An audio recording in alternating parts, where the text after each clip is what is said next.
you guys. Thank you so much. Thank you. Thank you. Thank you.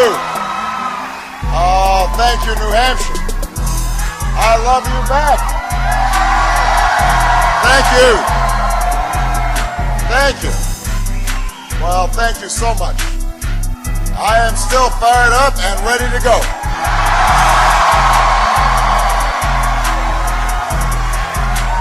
Thank you.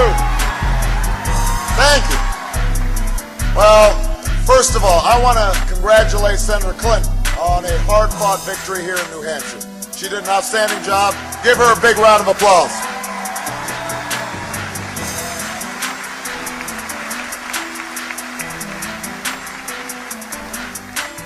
You know, a few weeks ago, no one imagined that we'd have accomplished what we did here tonight in New Hampshire. No one could have imagined it. For most of this campaign, we were far behind. We always knew our climb would be steep. But in record numbers, you came out and you spoke up for change. And with your voices and your votes, you made it clear that at this moment, in this election, there is something happening in America.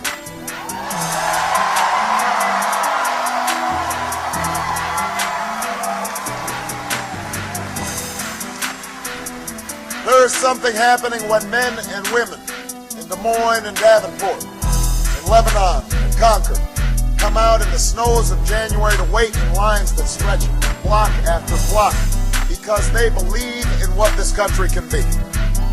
There is something happening. There's something happening when Americans who are young in age and in spirit, who've never participated in politics before, turn out in numbers we have never seen because they know in their hearts that this time must be different.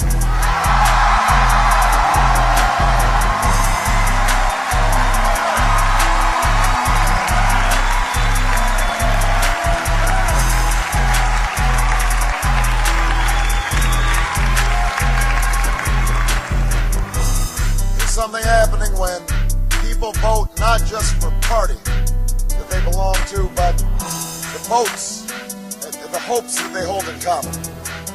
And whether we are rich or poor, black or white, Latino or Asian, whether we hail from Iowa or New Hampshire, Nevada or South Carolina, we are ready to take this country in a fundamentally new direction. That's what's happening in America right now. Change is what's happening in America.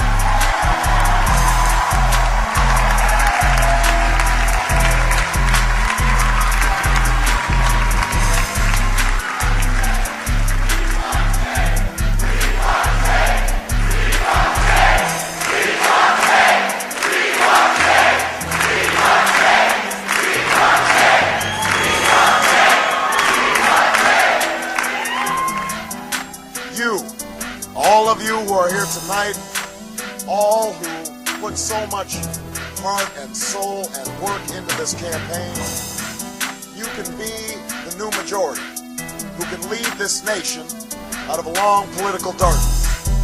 Democrats, independents, and Republicans who are tired of the division and distraction that has clouded Washington, who know that we can disagree without being disagreeable, who understand that if we mobilize our voices to challenge the money and influence that stood in our way and challenge ourselves to reach for something better, there is no problem we cannot solve. There is no destiny that we cannot fulfill. Our new American majority can end the outrage of unaffordable, unavailable health care in our time. We can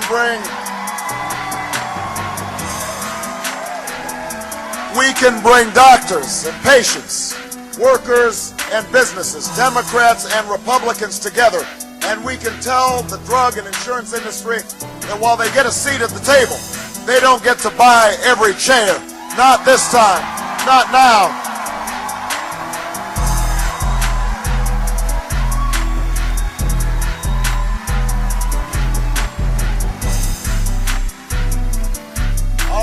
majority can end the tax breaks for corporations that ship our jobs overseas and put a middle-class tax cut in the pockets of working Americans who deserve it. We can stop sending our children to schools with corridors of shame and start putting them on a pathway to success. We can stop talking about how great teachers are and start rewarding them for their greatness by giving them more pay and more support.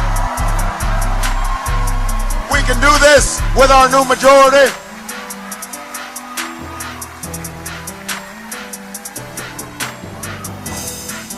We can harness the ingenuity of farmers and scientists, citizens and entrepreneurs to free this nation from the tyranny of oil and save our planet from a point of no return.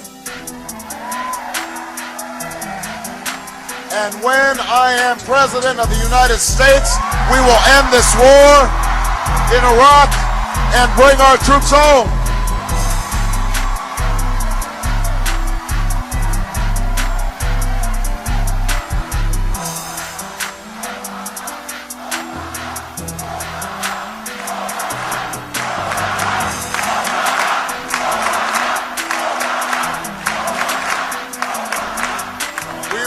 This war in Iraq, we will bring our troops home.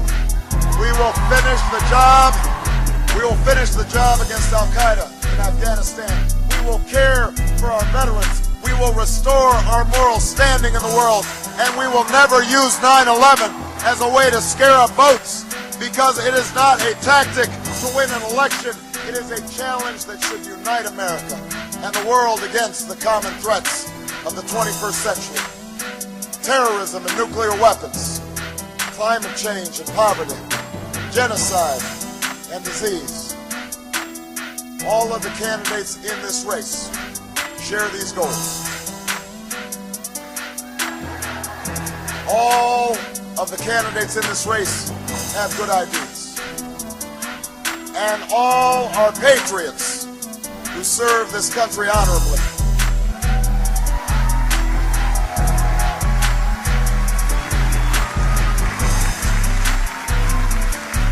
But the reason our campaign has always been different, the reason we began this improbable journey almost a year ago, is because it's not just about what I will do as president.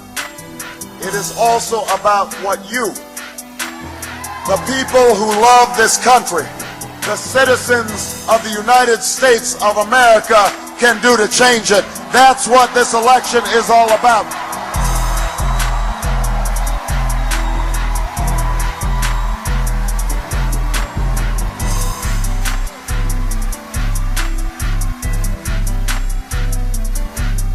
That's why tonight belongs to you.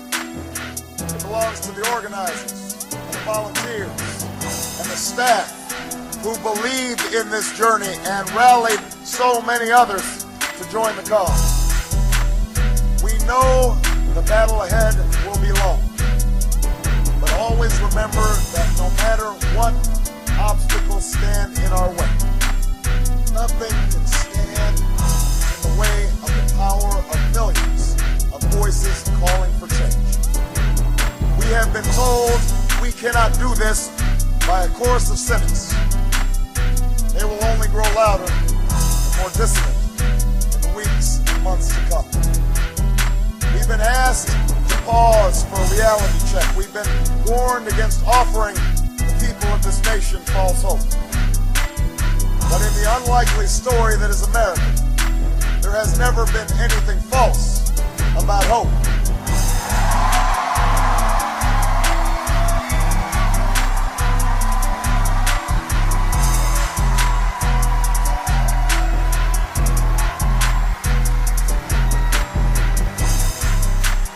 For when we have faced down impossible odds, when we've been told we're not ready, or that we shouldn't try, or that we can't, generations of Americans have responded with a simple creed that sums up the spirit of a people.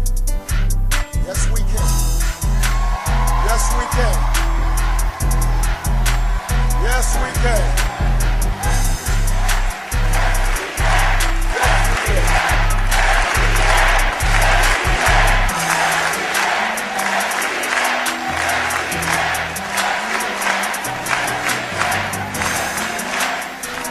It was a creed written into the founding documents that declared the destiny of a nation. Yes, we can. It was whispered by slaves and abolitionists as they blazed a trail towards freedom through the darkest of nights. Yes, we can. It was sung by immigrants as they struck out from distant shores and pioneers who pushed westward against an unforgiving wilderness. Yes, we can. It was the call of workers who organized, women who reached for the ballot, a president who chose the moon as our new frontier, and a king who took us to the mountaintop and pointed the way to the promised land. Yes, we can to justice and equality.